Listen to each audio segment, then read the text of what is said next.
নমস্কার বন্ধুরা, অসীমাস কিচেনে আবার একটি নতুন রেসিপিতে আপনাদের সবাইকে স্বাগত জানাই। হঠাৎ করেই যদি মিষ্টি খেতে ইচ্ছে করে, ঘরে সামান্য একটু ময়দা দিয়ে বানিয়ে নেওয়া যায় এত সুন্দর বালুশাহী মিষ্টি। বানানো কিন্তু একেবারেই সহজ, যে কেউ খুব সহজেই বানিয়ে নিতে পারবেন। চলুন তাহলে আমার আজকের রেসিপিটি দেখে নেওয়া যাক। রেসিপি ভালো লাগলে অবশ্যই একটা লাইক করে দেবেন। বালুশাহী মিষ্টি বানানোর জন্য লাগছে এখানে আমাদের ময়দা কোনো রকম মাপ করে নিয়ে নিই। আপনাদের প্রয়োজন অনুযায়ী ময়দাটা নিয়ে নেবেন, যতটা প্রয়োজন ততটা ঠিক নিয়ে নিলেই হবে। এখানে নিয়েছি 1 চামচের 4 ভাগের 1 ভাগ বেকিং সোডা। অবশ্যই সামান্য একটু লবণ দিয়ে দেবেন। দিয়ে দিচ্ছি 4 চামচ পরিমাণে ঘি। এখানে আমি ঘিটাকে গলিয়ে নিয়েছি। অবশ্যই চেষ্টা করবেন এখানে ঘি দিয়েই ময়নটা দেবার। এবার খুব ভালো করে ময়দাটাকে ময়ন করে নিতে হবে। ময়দা যখন ভালোভাবে ময়ন করা হয়ে যাবে, ময়দাটাকে হাতের মুঠোয় এইভাবে চেপে ধরলে দেখুন একটা দলা পাকিয়ে যাচ্ছে, আবার হালকা হাতে চাপ দিলেই ভেঙে যাচ্ছে। ঠিক এই রকম করেই ময়নটা তৈরি করে নিতে হবে। এবার অল্প অল্প করে জল দিয়ে একটা ডো তৈরি করব। ডোটা কিন্তু একটু শক্তই হবে। প্রথম দিকে খুব বেশি পরিমাণে জল দিয়ে দেবেন না, তাহলে কিন্তু ডোটা আপনারা বুঝতে পারবেন না ঠিক কতটা শক্ত করে বানিয়ে নিতে হবে। ঠিক দেখুন এইরকম একটা মোলায়েম ডো তৈরি করে নিয়েছি। খুব শক্তও নয়, আবার খুব নরমও নয়, একটা মোলায়েম ডো তৈরি করে নিতে হবে। কিছুক্ষণের জন্য ঢেকে দিলাম।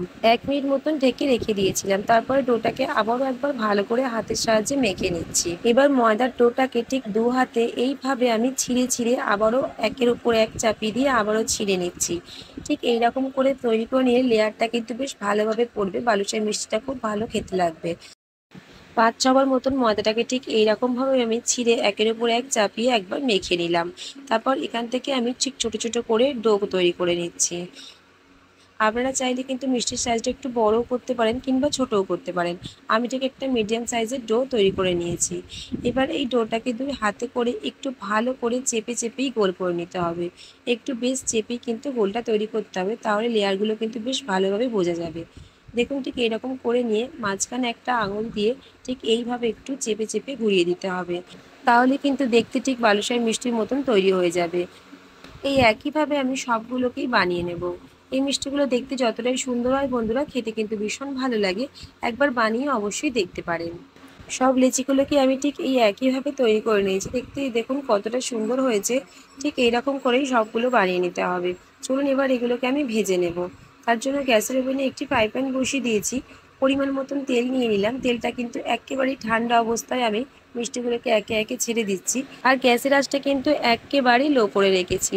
এই মিষ্টিগুলো কিন্তু একেবারে হাই ফ্লেমে ভাজা যাবে না, তাহলে মিষ্টিগুলো উপর থেকে লালচে হয়ে যাবে আর ভেতর থেকে কিন্তু ভালোভাবে কুক হবে না।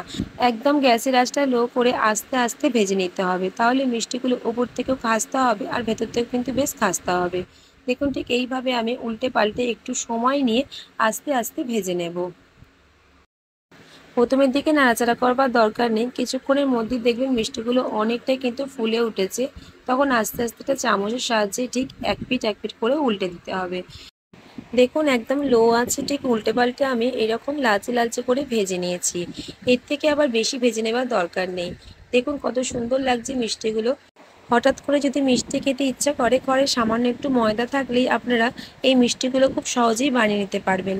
আর খেতেও কিন্তু ভীষণ ভালো হয়। আমার আজকের রেসিপি যদি আপনাদের ভালো লাগে অবশ্যই একটা লাইক করে দেবেন। আরও যদি ভালো লাগে আপনারা এই রেসিপিটি শেয়ারও করতে পারেন। মিষ্টিগুলো সমস্ত ভাজা হয়ে গেছে, আমি তুলে অন্য পাত্রে রেখে দিচ্ছি। এবার চলুন আমি চিনির শিরাটাও বানিয়ে নিচ্ছি। একটি ফ্রাই প্যানের মধ্যে একটা বাটি মেপে 1 বাটি চিনি নিয়েছি, আর ওই বাটি মেপেই 1 বাটি জল দিয়েছি। একটা এলাচ মুখ ফাটিয়ে দিয়ে দিলাম, এতে ফ্লেভারটা বেশ ভালো আসবে। এখানে কিন্তু চিনির শিরাটা একটা চিটচিটে শিরা তৈরি হবে। খুব বেশি কিন্তু আবার ঘনও হবে না, আবার খুব পাতলাও হবে না। তাই এখানে জলের পরিমাণটা সমান রেখেছি।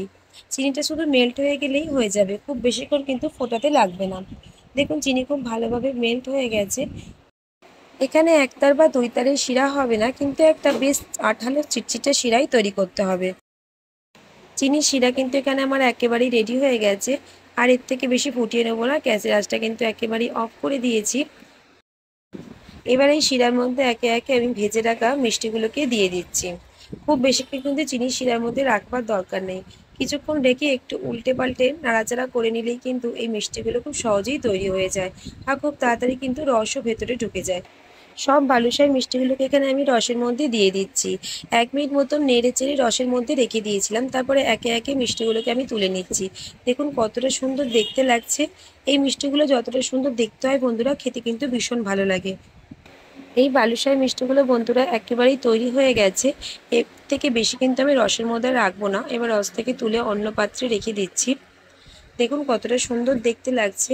আরও একটু সুন্দর দেখতে লাগার জন্য সামান্য একটুখানি বাদামের কুচো আমি উপর থেকে একটু দিয়ে দিচ্ছি। শুধু দেখতে সুন্দর লাগার জন্য, আপনারা না দিলেও দিতে পারেন, কোনো অসুবিধা নেই। দেখুন কতটা সুন্দর দেখতে হয়েছে। বন্ধুরা, আমার আজকের রেসিপি আপনাদের কেমন লাগলো অবশ্যই কমেন্টে জানাবেন। যদি ভালো লাগে অবশ্যই কিন্তু একটা লাইক করে দেবেন। আপনি যদি আমার চ্যানেলে নতুন বন্ধু হয়ে থাকেন অবশ্যই আমার চ্যানেলটিকে সাবস্ক্রাইব করে নিয়ে আমার পাশে থাকবেন। আর আপনি যদি এই ভিডিওটি আমার ফেসবুক পেজ থেকে দেখে থাকেন পেজটিকে অবশ্যই ফলো করে নেবেন। চলুন এবার একটা মিষ্টি আপনাদেরকে ভেঙেও দেখিয়ে দিচ্ছি যে কতটা খাস্তা হয়েছে। ওপর থেকে যেমনই খাস্তা হয় বন্ধুরা, ভেতর থেকে কিন্তু নরম হয়। আজকের মতো রেসিপিটা আমি এখানেই শেষ করছি। আবারও খুব তাড়াতাড়ি চলে আসবো অন্য কোনো রেসিপির সাথে।